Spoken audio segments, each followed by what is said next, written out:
Hello बच्चों, क्या हाल चाल। कैसे हो आप सब? मस्त एकदम। आई होप सारे मस्ती होंगे। तो बच्चों, आज हम कोऑर्डिनेशन कंपाउंड के एनसीईआरटी के क्वेश्चन स्टार्ट करेंगे। बच्चों, ये क्वेश्चन मैंने नोट्स के बीच बीच में लिखे हैं और इस पूरे चैप्टर के नोट्स मैंने एक साथ पीडीएफ फॉर्मेट में डिस्क्रिप्शन में डाल दिए हैं, तो आप वहां से डाउनलोड कर लेना और लिख लेना। अगर आपके पास लिखने का टाइम ना हो तो आप प्रिंट भी निकलवा सकते हो, क्योंकि नोट्स एकदम क्लीन है। तो चलो बच्चों, आज का लेक्चर स्टार्ट करते हैं। मैं हूं रघुवीर सिंह कर्नावत और आप देख रहे हो आरएस कर्नावत ट्यूटोरियल्स। तो बच्चों, आज का अपना फर्स्ट क्वेश्चन है example 9.1। On the basis of the following observation made with aqueous solution assign secondary valencies to metal in the following compounds। कहने का मतलब कि इन कंपाउंड्स की हमें सेकेंडरी वैलेंसी निकालनी है। एक एक्सपेरिमेंट किया गया है उसके आधार पर। और बच्चों, एक्सपेरिमेंट क्या किया गया है कि इन कंपाउंड्स के सॉल्यूशन में, एक्वस सॉल्यूशन में सिल्वर नाइट्रेट डाला गया है। जब इस कंपाउंड के सॉल्यूशन में सिल्वर नाइट्रेट डाला जाता है तो AgCl के 2 मोल आते हैं, इसमें भी 2 मोल आते हैं। इसमें AgCl का प्रेसिपिटेट नहीं आता है, इसमें AgCl का 1 मोल बनता है और इसमें भी AgCl का प्रेसिपिटेट नहीं आता है। तो इसके आधार पर हमें सेकेंडरी वैलेंसी पता करनी है। तो बच्चों, ये क्वेश्चन वर्नर की थ्योरी पर बेस्ड है। देखो, वर्नर ने यह कहा था कि सेंट्रल मेटल आयन की 2 प्रकार की वैलेंसी होती है। एक तो प्राइमरी वैलेंसी जो कि आयनाइजेबल होती है। प्राइमरी वैलेंसी का मतलब मेटल का ऑक्सीडेशन नंबर। और एक सेकेंडरी वैलेंसी होती है जो नॉन आयनाइजेबल होती है। और बच्चों, सेकेंडरी वैलेंसी का सीधा सा मतलब है कि मेटल कितने कोऑर्डिनेट बॉन्ड बना रही है। ठीक है बच्चों, तो उसे हम सेकेंडरी वैलेंसी बोलते हैं। तो बच्चों, इस कंपाउंड के सॉल्यूशन में जब सिल्वर नाइट्रेट डाला जाता है तो AgCl के 2 मोल आते हैं। इसका मतलब 2 क्लोरीन बाहर है, 2 मोल क्लोरीन बाहर है। क्योंकि आपको पता है ना कि जो बाहर होगा ना कोऑर्डिनेशन स्फीयर के, वही रिएक्शन करेगा, अंदर वाला तो रिएक्शन करेगा ही नहीं। ठीक है ना बच्चों, यानी कि यह कंपाउंड इस प्रकार का होना चाहिए। देखो, PdNH3 4 और Cl2। ठीक है ना बच्चों, क्योंकि अगर ये क्लोरीन बाहर है तो सिल्वर के साथ जुड़ के सिल्वर क्लोराइड का प्रेसिपिटेट बनाएगा। अगर ये क्लोरीन अंदर होगा ना तो कभी भी प्रेसिपिटेट नहीं बनेगा। तो बच्चों बताओ, इसकी प्राइमरी वैलेंसी कितनी है? अमोनिया पर कोई चार्ज नहीं है, 1 Cl पर 1 माइनस, 2 Cl पर 2 माइनस, तो प्राइमरी वैलेंसी तो इसकी +2 है। मतलब प्राइमरी वैलेंसी 2 है, क्योंकि प्राइमरी वैलेंसी ऑक्सीडेशन नंबर को बोलते हैं। सेकेंडरी वैलेंसी कितने कोऑर्डिनेट बॉन्ड बना रहा है? अमोनिया है, कितने हैं? 4। अमोनिया मोनोडेंटेट लिगेंड है। एक अमोनिया 1 लोन पेयर देगा तो 4 अमोनिया कितने लोन पेयर देंगे बच्चों? 4 देंगे ना। तो इसकी सेकेंडरी वैलेंसी कितनी बनी? 4। आ गई बात समझ में?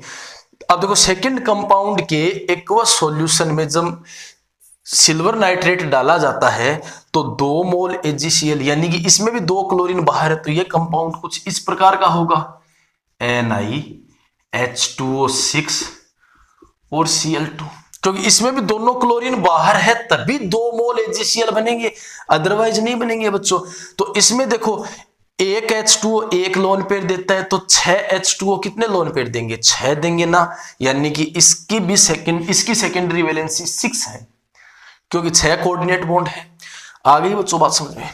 बच्चों, नेक्स्ट कंपाउंड है PtCl4 2HCl और इसमें AgCl का प्रेसिपिटेट नहीं बनता है। यानी कि सारे के सारे जो क्लोरीन है वो अंदर है, यानी कि 4 तो ये क्लोरीन रहे और 2 ये क्लोरीन रहे, यानी कि टोटल 6 क्लोरीन कहाँ है बच्चों? अंदर है। तो फिर ये 2 हाइड्रोजन कहाँ जाएंगे? 2 हाइड्रोजन को आप यहां रख दो, क्योंकि हाइड्रोजन पर बच्चों प्लस आता है। क्या आता है? प्लस। इसलिए हाइड्रोजन लेफ्ट साइड रखा जाएगा, ना कि राइट साइड, क्योंकि राइट साइड कौन आता है? नेगेटिव आयन, और लेफ्ट साइड कौन आता है? Positive ion. हमेशा ध्यान रखना, ठीक है। तो बच्चों, यहां पर सेकेंडरी वैलेंसी लिगेंड कितने हैं? 6। क्लोराइड 1 लोन पेयर देता है, 6 लोन पेयर देंगे, तो इसकी भी सेकेंडरी वैलेंसी कितनी बन गई बच्चों? 6 बन गई। अब नेक्स्ट है COCl3 4NH3 और यह 1 AgCl का मोल देता है, यानी कि इसमें 1 क्लोरीन बाहर होगा। तो बच्चों, इसकी यह कुछ इस प्रकार का होगा ना। देखो, CO, एक क्लोरीन बाहर रखना है, 2 क्लोरीन अंदर रख लो, NH3 4 और Cl। तो देख लो एक क्लोरीन बाहर है, ठीक है ना, एक क्लोरीन बाहर है तो ये 1 मोल AgCl देगा। अब देखो इसकी सेकेंडरी वैलेंसी 2 तो क्लोरीन है और 4 अमोनिया है, यानी कि सेकेंडरी वैलेंसी कितनी बनी बच्चों, 6 बनी। आया कि नहीं आया समझ में। अब देखो इसमें देखो प्रेसिपिटेट नहीं बन रहा है, इसका मतलब इसमें एक भी क्लोरीन बाहर नहीं है, तो दोनों क्लोरीन और दोनों अमोनिया अंदर ही है। तो बच्चों ये कुछ इस प्रकार का होगा, PtCl2 और NH3 का 2, ये लो। तो इसकी सेकेंडरी वैलेंसी 2 क्लोरीन 2 अमोनिया, तो सेकेंडरी वैलेंसी कितनी बन गई बच्चों, 4 बन गई। तो फर्स्ट क्वेश्चन आया कि नहीं आया समझ में, आ गया होगा बच्चों, ठीक है। अब देखो बच्चों नेक्स्ट क्वेश्चन अपना आता है, जो कि एग्जाम्पल है NCERT का 9.2, right the formulas for the following coordination compounds, कि इन कोऑर्डिनेशन कंपाउंड्स के हमें फॉर्मूला लिखने हैं। तो देखो ऊपर लिख लेते हैं। तो बच्चों देखो ये हमें नाम दिए गए हैं, इनके आधार पर हमें फॉर्मूले बनाने हैं। तो फर्स्ट देखते हैं, तो देखो tetra amine aqua क्लोराइडो cobalt third chloride, यानी कि इसमें सेंट्रल मेटल एटम तो कोबाल्ट है, ये लो। तो फॉर्मूला बनाना स्टार्ट करते हैं। सेंट्रल मेटल एटम कौन है, कोबाल्ट है। उसके बाद लिगेंड देख लो ना, टेट्रा एमीन, यानी कि 4 तो एमीन है तो NH3 4। उसके बाद एक्वा, एक एक्वा है। उसके बाद क्लोराइडो और एक है क्लोराइडो, ये लो। लिगेंड और सेंट्रल मेटल एटम लिख दिया ना। उसके बाद कोबाल्ट का ऑक्सीडेशन नंबर कितना है, 3 है और क्लोराइड है, यानी कि आगे क्लोराइड आएगा, लेकिन एक क्लोराइड लिखे कि 2 लिखे, वो कैसे लिखे, तो ये हमें पता लगाना है। तो बच्चों यहां पर कोबाल्ट का ऑक्सीडेशन नंबर कितना है, 3 है ना। तो अब हम ये देखते हैं कि इस कोऑर्डिनेशन एंटिटी पर चार्ज कितना होगा, कोऑर्डिनेशन स्फीयर पर चार्ज कितना होगा। तो बच्चों यहां पर कोबाल्ट का ऑक्सीडेशन नंबर कितना है, +3। अमोनिया पर कोई चार्ज नहीं और H2O पर कोई चार्ज नहीं, Cl पर 1- होता है, तो +3 1- यानी कि +2। इस पर चार्ज कितना होगा बच्चों, +2 होगा। तो +2 के लिए कितने क्लोराइड चाहिए बच्चों, 2 क्लोराइड चाहिए ना, तो यहां बाहर क्या आएगा, Cl2, ठीक है। तो फर्स्ट का तो ये फॉर्मूला बन गया। आई कि नहीं ये बात समझ में आ गई ना। अब देखो सेकंड देखते हैं, पोटेशियम टेट्राहाइड्रोक्साइडो जिंकेट, यानी कि इसमें सेंट्रल मेटल एटम कौन है, जिंक, और लिगेंड कौन है, टेट्राहाइड्रोक्साइडो, यानी कि 4 OH लगे हुए हैं, ठीक है बच्चों। और जिंक का ऑक्सीडेशन नंबर कितना है, सेकंड, यानी कि जिंक का ऑक्सीडेशन नंबर है +2। अब हमें इधर लगाने हैं पोटेशियम। अब पोटेशियम कितने लगाने हैं वो कैसे पता करें बच्चों, तो देखो इस कोऑर्डिनेशन एंटिटी पर हम चार्ज निकालते हैं, ठीक है। तो जिंक का ऑक्सीडेशन नंबर कितना है, +2, एक OH पर 1- तो 4 पर कितने -4, यानी कि -2 चार्ज होगा। अब -2 को न्यूट्रल करने के लिए कितने प्लस चाहिए, 2 चाहिए ना, तो यहां पर पोटेशियम 2 आएगा, क्योंकि एक पोटेशियम पर +1, ठीक है बच्चों। तो दूसरा आया कि नहीं आया समझ में, आ गया होगा बच्चों। अब देखो थर्ड, पोटेशियम ट्राईऑक्जेलेटो एल्यूमिनेट थर्ड, यानी कि इसमें सेंट्रल मेटल एटम कौन है, एल्यूमिनियम है। और ट्राईऑक्जेलेटो बच्चों, ऑक्जेलेटो होता है C2O4, और ट्राई का मतलब 3 है, और एल्यूमिनियम का ऑक्सीडेशन नंबर है +3, ठीक है ना, क्योंकि मेटल है तो मेटल का ऑक्सीडेशन नंबर प्लस में ही होगा।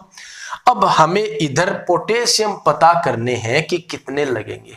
तो पहले तो बच्चों इस कोऑर्डिनेशन एंटिटी पर चार्ज का पता लगाते हैं। तो एल्यूमिनियम का ऑक्सीडेशन नंबर है +3, तो ये लो +3। एक C2O4 पर -2 होता है, तो 3 पर कितने होंगे, -6, यानी कि -3। इस पर -3 होगा, तो -3 को न्यूट्रल करने के लिए कितने पोटेशियम चाहिए बच्चों, 3 ना, तो ये लो K3। आया कि नहीं आया समझ में, आ गया होगा। नेक्स्ट है बच्चों ध्यान से समझना। नेक्स्ट है डाइक्लोराइडो बिस एथेन 1,2 डाइएमीन कोबाल्ट थर्ड, यानी कि इसमें जो सेंट्रल मेटल एटम है वो कौन है, कोबाल्ट है। उसके बाद डाइक्लोराइडो, दो तो है क्लोराइडो एज ए लिगेंड, और बिस, बिस का मतलब दो, एथेन 1,2 डाइएमीन यानी कि ईएन, ईएन कितने हैं, दो है। ठीक है बच्चों, और कोबाल्ट थर्ड यानी कि कोबाल्ट का ऑक्सीडेशन नंबर 3+ दिया हुआ है, तो इस एंटिटी पर चार्ज कितना होगा वो निकालते हैं बच्चों। तो कोबाल्ट +3, एक Cl पर 1 तो 2 पर 2, En पर कोई चार्ज होता नहीं है, तो +1 यानी कि इस एंटिटी पर पॉजिटिव चार्ज होगा। क्या होगा बच्चों, +1 चार्ज होगा। आई कि नहीं, यही बात समझे बच्चों। अब देखो नेक्स्ट है टेट्रा कार्बोनिल निकल 0। तो ये तो सिंपल सा ही है कि सेंट्रल मेटल एटम निकल है और कार्बोनिल, टेट्रा कार्बोनिल, कार्बोनिल कितने हैं, 4 है, तो कार्बोनिल CO को बोलते हैं, और ऑक्सीडेशन नंबर 0 है, क्योंकि CO पर कोई चार्ज नहीं होता, तो निकल का ऑक्सीडेशन नंबर कितना हो गया, 0 हो गया। ठीक है बच्चों, आगे बात समझ में। अब देखो नेक्स्ट क्वेश्चन। तो बच्चों देखो नेक्स्ट क्वेश्चन है write the IPSC name of the following, हमें इनका IPSC नेम लिखना है। तो देखो फर्स्ट अपना है PTNH3 2Cl NO2, तो इसका IPSC नेम लिखना है। तो देखो IPSC नेम लिखते हैं तो पहले लिगेंड का नाम लिखते हैं और अल्फाबेटिकली लिखते हैं। तो देखो NH3 का मतलब एमीन, Cl का मतलब क्लोरो या फिर क्लोराइडो, और NO2 का मतलब नाइट्रो। इसे आप नाइट्रो भी लिख सकते हो या फिर नाइट्राइटो एन भी लिख सकते हो। क्या लिख सकते हो, नाइट्राइटो एन। ठीक है बच्चों, तो देखो पहले ए, तो अमोनिया को लिगेंड के रूप में क्या लिखते हैं, एमीन, तो यहां पर हो जाएगा बच्चों डाई एमीन। उसके बाद सी का मतलब क्लोरो, क्लोरो या फिर क्लोराइडो भी लिख सकते हो, और एन का मतलब नाइट्रो, नाइट्रो। अब बताओ प्लेटिनम लिखे कि प्लेटिनेट लिखे। नोमेनक्लेचर में आपने सीखा है ना कि अगर central metal atom positive coordination sphere या फिर न्यूट्रल कोऑर्डिनेशन स्फीयर में आए ना, तो सेम टू सेम उसका वही नाम लिखते हैं। अगर नेगेटिव में आ जाए तो 8 लगाते हैं। तो ये कोऑर्डिनेशन जो स्फीयर है वो न्यूट्रल है ना, तो प्लेटिनम ही लिखेंगे। क्या लिखेंगे बच्चों, प्लेटिनम। उसके बाद सेंट्रल मेटल एटम के आगे रोमन नंबर में ऑक्सीडेशन नंबर लिखते हैं, तो ऑक्सीडेशन नंबर निकालते हैं। पूरे पर चार्ज कितना है कोऑर्डिनेशन स्फीयर पर बच्चों, 0। प्लेटिनम का हमें निकालना है अक्स, है ना। सबको अब ऐड कर दो। NH3 पर कोई चार्ज होता नहीं है, Cl पर होता है -1, NO2 पर होता है -1, तो अक्स -2 = 0, तो अक्स बराबर कितना हो गया, +2। ठीक है, तो ये जो ऑक्सीडेशन नंबर है ना वो हमें रोमन में लिखना है। तो ये लो बच्चों, आया कि नहीं आया समझ में, आ गया ना। अब देखो दूसरे का नाम लिखते हैं। तो देखो दूसरा है K3CrC2O4 3। तो देखो पहले इसको ब्रेक कर लेते हैं। तो देखो एक पोटेशियम पर 1+ आता है ना, ठीक है। इसको जब आप पानी में डालोगे ना तो ये कैसे ब्रेक होगा, अपने एक्वस सॉल्यूशन में कैसे ब्रेक होगा, वैसे हमें ब्रेक करना है। तो पोटेशियम पर प्लस, तो टोटल पोटेशियम कितने हैं, 3, तो टोटल प्लस कितने हो गए, 3, तो जितने प्लस होंगे उतने माइनस होंगे। ठीक है, तो कोऑर्डिनेशन स्फीयर पर चार्ज कैसा बनेगा बच्चों, C2O4 3 और 3-, क्योंकि अंदर वाले तो ब्रेक होते ही नहीं है ना। पूरे चैप्टर में आपने ये तो पढ़ ही लिया। ठीक है बच्चों, तो सबसे पहले हम कैटायन का नाम लिखते हैं। तो कैटायन के रूप में कौन है, पोटेशियम है ना बच्चों, तो ये लो पोटेशियम। उसके बाद सेंट्रल मेटल एटम का नाम लिखिए कि लिगेंड का नाम लिखिए, लिगेंड का नाम लिखते हैं। लिगेंड के रूप में ऑक्जेलेटो, कितने हैं, 3 है, तो बच्चों आप लिखोगे ट्राई ऑक्जेलेटो, लिख दिया। अब बताओ सेंट्रल मेटल एटम को मैं क्रोमियम लिखूं कि क्रोमेट लिखूं, तो कोऑर्डिनेशन स्फीयर पर माइनस चार्ज है तो इसका मतलब 8 लगाएंगे, तो हम लिखेंगे क्रोमेट।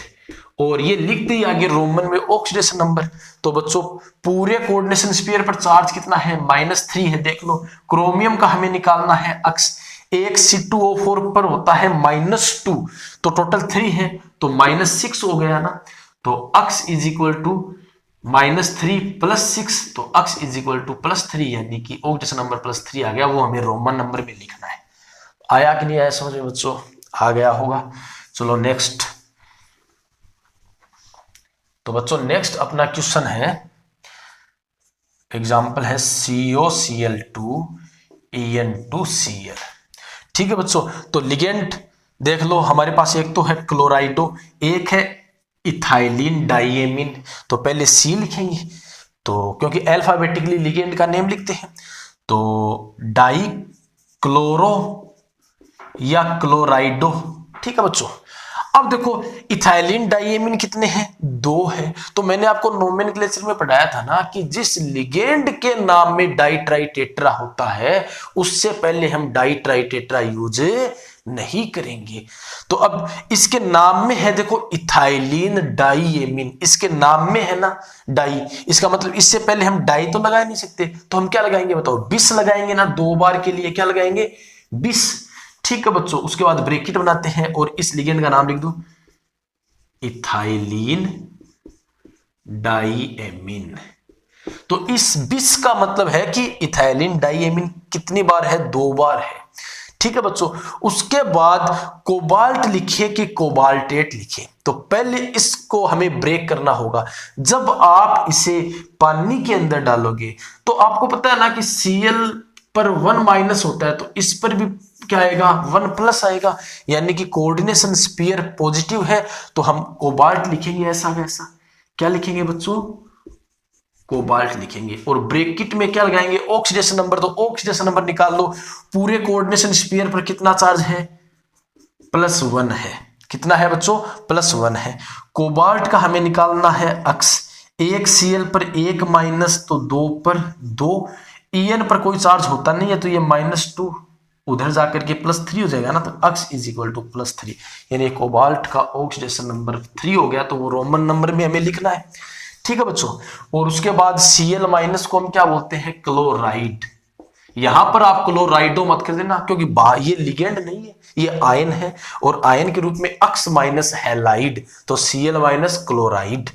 तो बच्चों आया कि नहीं आया समझ में? आ गया होगा। अब देखो नेक्स्ट एग्जांपल है CONH3 और CO3Cl। तो देखो लिगेंड एक तो आपके पास है एमीन और एक है कार्बोनेट। CO3 का मतलब कार्बोनेट, तो पहले A आता है, तो कितने हैं? 5 है ना, तो बच्चों हम लिखेंगे पेंटा एमीन। उसके बाद इसको हम लोग बोलते हैं कार्बोनेटो। क्या बोलते हैं बच्चों? कार्बोनेटो। उसके बाद बताओ बच्चों, कोबाल्ट लिखूं कि कोबाल्टेट? तो इसको आप पानी में डालोगे तो Cl पर माइनस, तो इस पर प्लस, और कोऑर्डिनेशन स्फीयर आपका पॉजिटिव है, तो कोबाल्ट लिखेंगे। कोबाल्ट ब्रैकेट में ऑक्सीडेशन नंबर, तो पूरे कोऑर्डिनेशन स्फीयर पर चार्ज कितना है बच्चों? +1 है। कोबाल्ट हमें निकालना है अक्स, NH3 पर कोई चार्ज होता नहीं है, और कार्बोनेट पर 2- होता है ना, CO3 2-, तो वो अक्स इज इक्वल टू +3। ठीक है बच्चों, तो ध्यान रखना मोस्टली कोबाल्ट +3 में ही होता है। कोबाल्ट किसमें होता है? +3 ऑक्सीडेशन स्टेट में। और आगे Cl- को हम क्या लिखते हैं? क्लोराइड। क्या लिखते हैं बच्चों? क्लोराइड। तो आया कि नहीं आया समझ में? आ गया होगा। चलो बच्चों, अब नेक्स्ट क्वेश्चन, HgCOSCN4। ठीक है बच्चों, तो देखो यहां पर दिक्कत होगी। क्या दिक्कत होगी? क्योंकि मरकरी जो है ना बच्चों, Hg+ में भी होता है और Hg+2 में भी होता है। इसको मर्क्यूरस बोलते हैं और इसको मर्क्यूरिक बोलते हैं। तो हमें यहां पर अब दिक्कत होगी ना कि हम यहां पर Hg+ को ले या फिर Hg2+ को ले। दिक्कत हुई कि नहीं हुई? हो गई ना। अब बच्चों इसका सॉल्यूशन ये है कि अभी मैंने आपको बताया था ना कि कोबाल्ट +3 में ही होता है। ठीक है ना, तो कोबाल्ट को हमें +3 में रखना है। अगर आप कोबाल्ट को +3 में रखोगे ना, तब मरकरी पर कितना चार्ज आएगा? देखो पूरे पर चार्ज 0। अगर मैं मरकरी को +1 लेता हूं, क्या लेता हूं बच्चों, +1। तो कोबाल्ट +3, ये है थायोसाइनेटो, इस पर 1 माइनस होता है, क्या होता है बच्चों, 1 माइनस, तो 4 है तो 4 माइनस, तो देखो ये 0 हो गया ना, इसका मतलब यहां पर Hg +1 में होगा। किस में होगा बच्चों, +1 में होगा। क्योंकि अगर यहां पर मान लो आप मरकरी को +2 में ले लेते हो, अगर यहां पर +2 में ले लेते हो, कोबाल्ट +3 में होता है, तो ये तो 0 नहीं हुआ फिर, इसका मतलब मरकरी को आपको +1 में लेना है। ठीक है बच्चों, तो Hg पर प्लस, तो जितना प्लस उतना ही माइनस, तो पहले हम केटायन का नाम लिखते हैं, तो ये लो मरकरी लिख दिया। उसके बाद सेंट्रल मेटल एटम का नाम लिखिए कि लिगेंड का नाम लिखेंगे, तो tetra SCN as a ligand name क्या होता है, थायोसाइनेटो, क्या होता है बच्चों, थायोसाइनेटो। अब बताओ कोबाल्ट लिखूं कि कोबाल्टेट, तो बच्चों कोऑर्डिनेशन स्पेयर नेगेटिव है, तो हम कोबाल्टेट लिखेंगे ना, क्या लिखेंगे, कोबाल्टेट, और ऑक्सीडेशन नंबर देखो 3rd। ठीक है बच्चों, तो बच्चों देखो नेक्स्ट क्वेश्चन है, write the formulas of the following coordination compounds, हमें इनका फॉर्मूला बनाना है। तो बच्चों देखो, tetra amine di aqua cobalt, यानी कि इसमें सेंट्रल मेटल एटम कौन है, कोबाल्ट है, और लिगेंड कौन कौन से हैं, एक तो एमिन है और कितने हैं, टेट्रा, यानी कि एमिन बोलते हैं NH3 को, कितने हैं, 4 है, और डाई एक्वा यानी कि H2O कितने हैं, 2 है, लिगेंड हो गए। उसके बाद कोबाल्ट का ऑक्सीडेशन नंबर 3 है, तो बच्चों कोबाल्ट का ऑक्सीडेशन नंबर 3 है और क्लोराइड है, तो आगे कितने क्लोराइड लगेंगे, इसलिए हमें इस पर चार्ज का पता करना पड़ेगा ना, कि इस कोऑर्डिनेशन स्फीयर पर चार्ज कितना होगा। तो बच्चों काउंट कर लेते हैं, कोबाल्ट का ऑक्सीडेशन नंबर कितना है, 3 है ना, तो ये लो +3, और NH3 पर कोई चार्ज होता नहीं है, H2O पर भी कोई चार्ज नहीं होता है, इसका मतलब इस कोऑर्डिनेशन स्फीयर पर +3 होगा। तो +3 को न्यूट्रल करने के लिए क्लोराइड कितने चाहिए, 3 चाहिए, तो बच्चों इसके बाहर 3 क्लोरीन लगे होंगे। तो आया कि नहीं आया समझ में, आ गया ना। अब देखो नेक्स्ट है पोटेशियम टेट्रासाइनाइडो निकलेट, तो पहले ये लिख लेते हैं। तो निकलेट का मतलब सेंट्रल मेटल एटम निकल होगा, लिगेंड कौन है, टेट्रासाइनाइडो, यानी कि साइनाइडो लिगेंड है, और वो भी कितने हैं, 4 है बच्चों, कितने हैं बच्चों, 4 है। ठीक है बच्चों, तो देखो, और निकल का ऑक्सीडेशन नंबर कितना है, 2 है, तो कितने पोटेशियम लगेंगे इस साइड, तो वो निकाल लेते हैं। तो बच्चों इस कोऑर्डिनेशन स्फीयर पर चार्ज निकालते हैं। निकल का ऑक्सीडेशन नंबर कितना है, +2, क्योंकि सेंट्रल मेटल एटम पर तो प्लस का ही कोऑर्डिनेशन नंबर होगा, और 1 CN पर 1 माइनस, तो 4 पर कितने माइनस के 4, यानी कि इस पर चार्ज कितना होगा, -2 होगा। अब -2 को न्यूट्रल करने के लिए कितने प्लस चाहिए, 2 नहीं, 2 चाहिए ना, तो 1 पोटेशियम पर 1 प्लस, तो 2 पर 2 प्लस। आ गई बच्चों बात समझ में, तो इधर 2 पोटेशियम लगेंगे।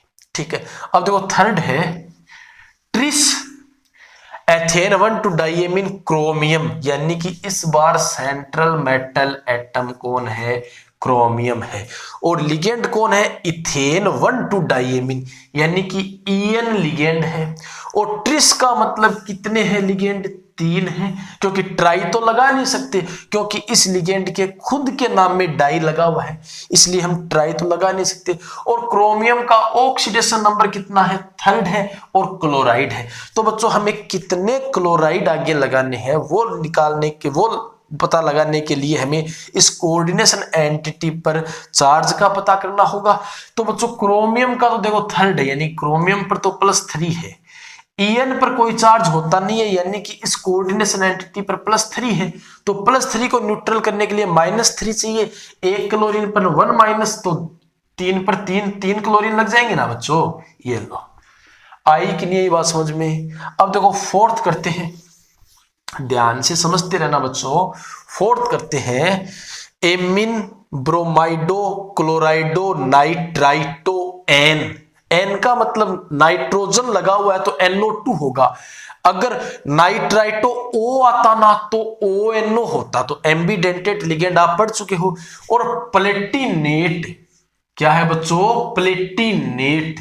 इसका मतलब ये तो सिद्ध हो गया, 8 लगा हुआ है तो कोऑर्डिनेशन एंटिटी माइनस की होगी, ठीक है, लेकिन वो निकाल लेते हैं।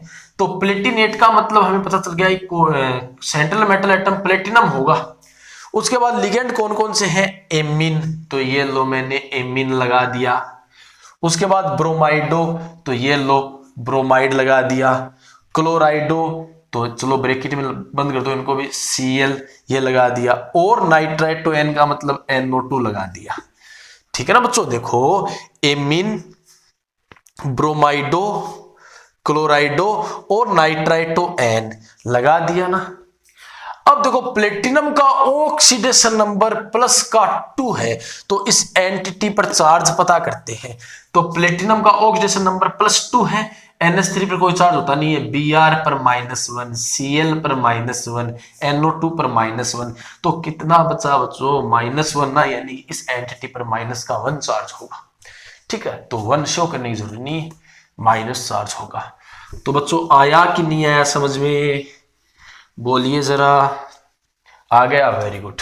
नेक्स्ट है डाइक्लोराइडो बिस एथेन 1 टू डाइएमिन प्लेटिनम, यानी कि सेंट्रल मेटल एटम प्लेटिनम होगा, ठीक है। उसके बाद डाइक्लोराइडो, ये लो Cl2।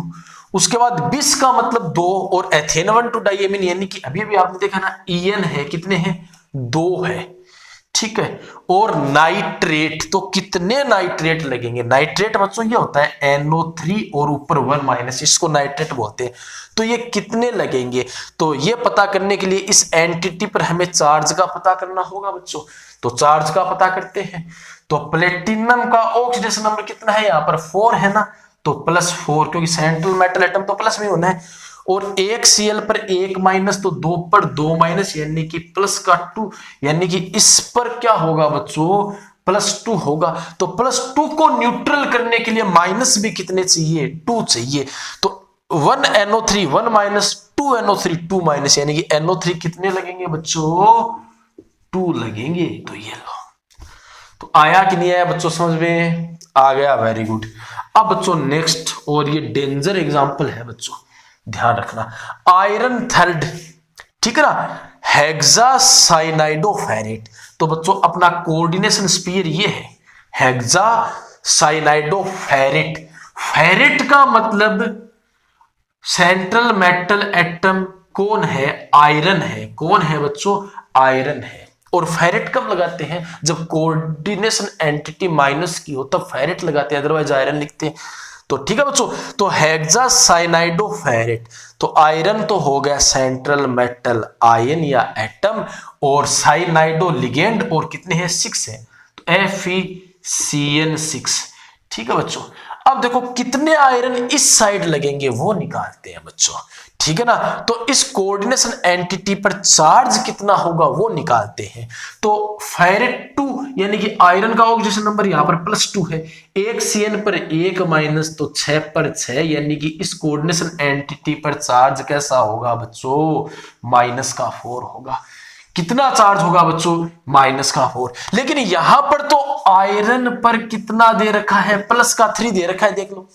अब इनको बैलेंस कैसे करें, सबसे डेंजर एग्जांपल है, आयरन पर +3 जबकि इस डब्बे पर -4, कोऑर्डिनेशन एंटिटी पर -4, दोनों मैच नहीं कर रहे ना, तो करे क्या। तो बच्चों सीधा सा है, इस पर तो है 3+ और इस पर है 4-, तो ऐसे हम सिंपल कंपाउंड बनाते हैं, तो ऐसे करते हैं ना, यानी कि इसका चार्ज इसके नीचे, इसका चार्ज इसके नीचे, ऐसे तो बनाते हैं। तो बच्चों ये कंपाउंड बनेगा Fe4 और FeCN6 ये कंपाउंड बनेगा। क्योंकि कंपाउंड बनाते हैं तो हम चार्ज दोनों उल्टे करते हैं ना, एक का चार्ज दूसरे के पास, दूसरे का चार्ज फर्स्ट के पास। तो इसका चार्ज कितना है 3, तो इसके लगा दिया, इसका चार्ज कितना है 4, तो इसके, तो यहाँ पर प्लस माइनस में कोई मतलब नहीं है। तो बच्चों आया कि नहीं आया समझ में, आ गया ना। तो बच्चों देखो अपना नेक्स्ट क्वेश्चन है, write the IUPAC name of the following compound. तो ये इस बार फॉर्मूले दिए हुए हैं तो इनके IUPAC नेम लिखने हैं। तो बच्चों ध्यान से समझना। तो फर्स्ट अपना आता है देखो CONH36 और Cl3, ठीक है। तो पहले हम कैटायन का नाम लिखते हैं, ठीक है, तो कैटायन कौन है क्या पता चलेगा, देखो एक Cl पर एक माइनस, तो 3 Cl पर कितने माइनस, 3 माइनस ना। तो बच्चों इसको डायरेक्ट आप ऐसे ही लिख लो ना कि ये 3Cl माइनस है और इस पर क्या है 3 प्लस है।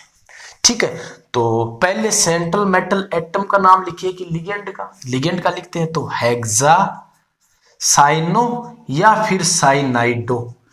कोबाल्ट लिखूं कि कोबाल्टेट लिखूं बच्चों, तो कोबाल्ट क्योंकि प्लस में है, ऊपर कोऑर्डिनेशन स्फीयर प्लस का है ना, तो कोबाल्टी कोबाल्ट। और ऑक्सीडेशन नंबर अमोनिया पर कोई चार्ज होता नहीं है, तो ये 3 प्लस कोबाल्ट का ही है, तो रोमन में लिखेंगे 3 और Cl माइनस को हम क्या लिखते हैं क्लोराइड। ठीक है ना बच्चों, तो यहां पर कितने भी क्लोराइड हो चाहे आपको क्लोराइड लिखना, ये नहीं कि आप 3 देख करके ट्राई क्लोराइड कर दो तो वो गलत हो जाएगा। ठीक है बच्चों, अब देखो नेक्स्ट अपना एग्जाम्पल है, इससे रिलेटेड ही है, देखो CONH3 5Cl और Cl2। ठीक है ना बच्चों, तो इसको भी वैसे ही कर लो, इस बार बाहर 2 क्लोरीन है तो 2 क्लोराइड यानी कि 2Cl माइनस, तो टोटल 2 माइनस है, तो इस पर कितना प्लस आएगा 2 प्लस आएगा ना बच्चों।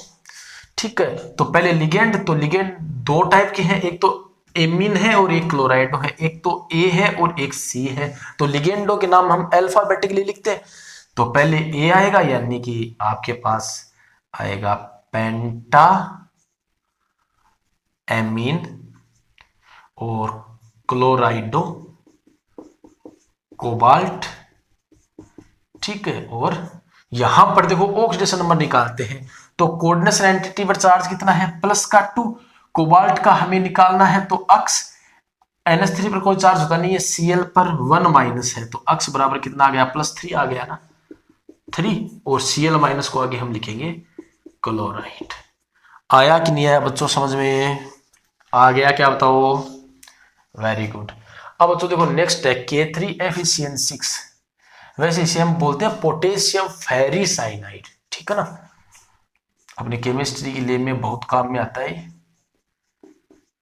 ठीक है, तो इसको पहले ब्रेक कर लो, तो कैसे करोगे, पोटेशियम पर 1 प्लस होता है, तो ये टोटल 3 है ना, तो 3K प्लस। अब बच्चों टोटल +3 है, तो इस पर स्पीयर पर 3 माइनस आएंगे। ठीक है, तो इससे ये क्लियर हो गया कि आयरन नहीं लिखा जाएगा, फेरेट लिखा जाएगा। ठीक है बच्चों, तो पहले हम कैटायन का नाम लिखते हैं ना, तो पोटेशियम लिगेंड कितने हैं 6, तो हेक्सासाइनाइडो। आयरन लिखोगे फेरेट, तो फेरेट।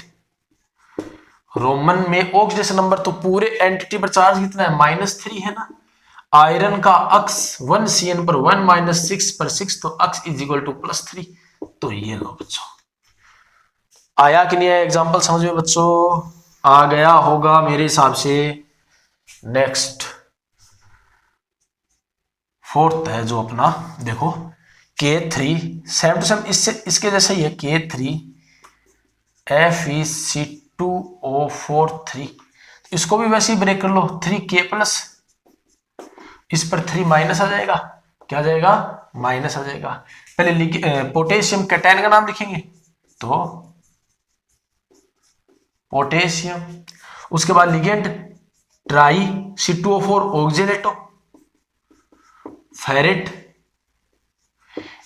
एक C2O4 पर 2 माइनस होता है, चलो ऑक्सीडेशन नंबर निकाल लेते हैं, तो टोटल एंटिटी पर चार्ज कितना है -3, आयरन का हमें निकालना है अक्स, एक C2O4 पर -2, तो 3 पर माइनस का 6, तो अक्स बराबर 3 बनाना, मतलब प्लस का 3 बनेगा ये ना। ठीक है बच्चों, आया कि नहीं आया समझ में, आ गया, very good. Next K2PdCl4, K2PdCl4, तो बच्चों पोटेशियम पर 1 प्लस, तो यहां पर हो जाएगा 2K प्लस और इस पर 2 माइनस, तो पोटेशियम लिखेंगे हम, क्या लिखेंगे बच्चों पोटेशियम, और उसके बाद लिगेंड तो टेट्रा क्लोरो या क्लोराइडो। अब देखो पैलेडियम लिखोगे या पैलेडेट लिखोगे, तो माइनस में है तो पैलेडेट। ठीक है ना, और ब्रैकेट में ऑक्सीडेशन नंबर, तो बच्चों ऊपर चार्ज कितना है -2। पैलेडियम का हमें निकालना है अक्स 1Cl 1 - 4Cl 4 - तो अक्स इज इक्वल टू +2। कितना हो जाएगा बच्चों 2 हो जाएगा ना, सॉरी कितना हो जाएगा बच्चों 2, ठीक है ना। चलो नेक्स्ट ध्यान से समझना बच्चों।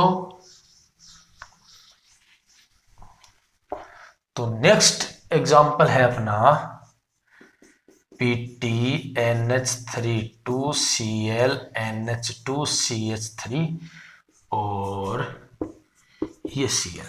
तो इसको ब्रेक कर लो, Cl पर 1 - तो 1 - तो इस पर 1+। लिगेंडो के नाम एमीन, क्लोरो और ये क्या है मिथाइल एमीन, तो M आएगा ना। तो पहले A लिखेंगे हम बच्चों, तो 2 है ना एमीन डाई एमीन, उसके बाद क्लोराइडो या क्लोरो, ठीक है, उसके बाद methyl amine, methyl amine, platinum या प्लेटिनेट बच्चों, तो कोऑर्डिनेशन एंटिटी प्लस की है तो प्लेटिनम ही लिखेंगे। क्या लिखेंगे बच्चों प्लेटिनम। ऑक्सीडेशन नंबर, तो ऑक्सीडेशन नंबर काउंट करते हैं। ऊपर कोऑर्डिनेशन एंटिटी पर चार्ज कितना है बच्चों +1। प्लेटिनम का निकालना है अक्स, इस पर चार्ज नहीं होता NH3 पर, Cl पर 1 - NH2CH3 पर भी कोई चार्ज नहीं होता, तो अक्स बराबर +2 आ गया। तो ये लो, और Cl- को हम क्या लिखेंगे क्लोराइड। क्या लिखेंगे बच्चों क्लोराइड, ठीक है बच्चों। तो आज के लेक्चर में हमने वर्नर की थ्योरी से रिलेटेड और IUPAC नोमेनक्लेचर से रिलेटेड क्वेश्चन किए हैं। नेक्स्ट लेक्चर में हम आइसोमरिज्म से रिलेटेड क्वेश्चंस करेंगे।